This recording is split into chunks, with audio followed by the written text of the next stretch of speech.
ত্রেতা যুগে রামায়ণের কাহিনীর এক গভীর অধ্যায় হল বালির বধ। এই কাহিনীটি শুধু শক্তির নয়, ন্যায় অন্যায়ের জটিল প্রশ্নও তুলে ধরে। এখানে আছে ভ্রাতৃত্বের দ্বন্দ্ব, অভিমান, প্রতিশোধ এবং পরিশেষে ভগবান রামের ন্যায়ের প্রতিফলন।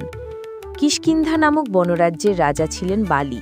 তিনি ছিলেন অসাধারণ পরাক্রমশালী, দেবতাদের সমকক্ষ শক্তিধর। তার শরীরে ছিল এক অলৌকিক বরদান।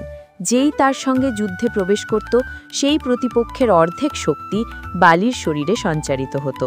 তাই তাকে পরাজিত করা প্রায় অসম্ভব ছিল। বালির ভাই ছিলেন সুগ্রীব।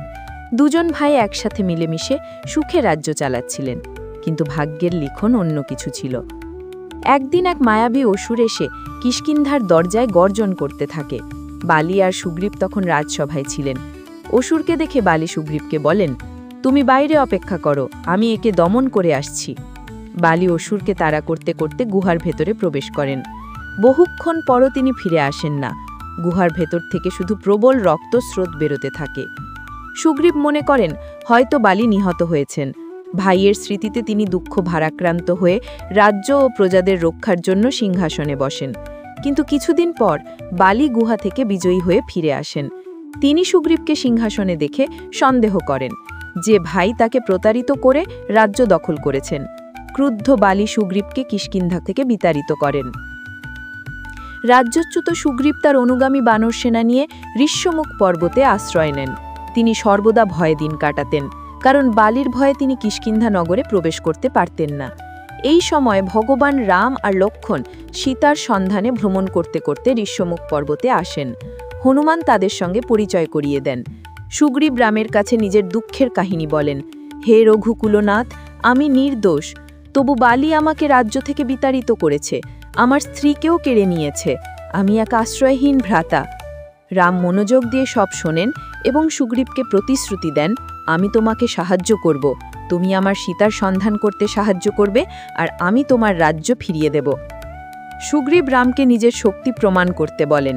তখন এক বিশাল শাল গাছ উপড়ে রাম এক মুহূর্তে আকাশে নিক্ষেপ করেন। তার অসীম শক্তি দেখে সুগ্রীব অস্বস্ত হন। সুগ্রীব রামকে অনুরোধ করেন বালিকে যুদ্ধে আহ্বান জানাতে।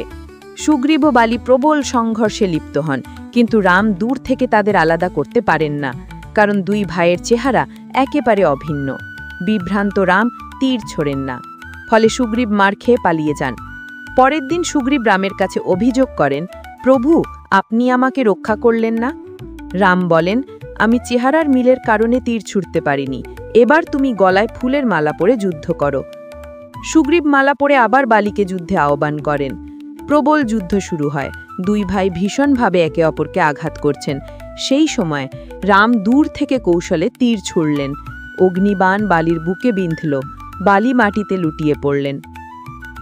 শেষ নিঃশ্বাসে বালি ক্রুদ্ধ কণ্ঠে রামকে প্রশ্ন করেন, হে রঘুনাথ, আমি তো আপনার শত্রু নই, আমি এক বনের বানর রাজ, আপনি কেন গোপনে বৃক্ষের আড়াল থেকে আমাকে তীর ছুড়লেন?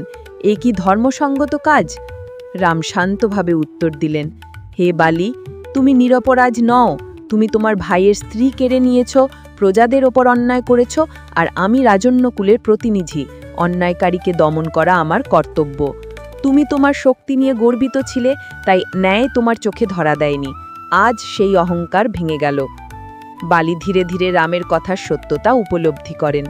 তিনি সুগ্রীবকে সিংহাসনে বসানোর নির্দেশ দিয়ে প্রাণ ত্যাগ করেন।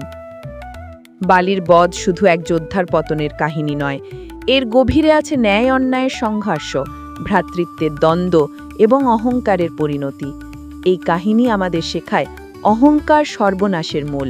ন্যায় বিচারের পথে ভগবান সর্বদা সহায়ক।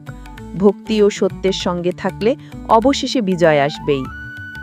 বন্ধুগণ, বালির বধ কাহিনী থেকে আমরা শিখি, অন্যায় যতই শক্তিশালী হোক না কেন, ন্যায় সর্বদাই জয়ী হয়।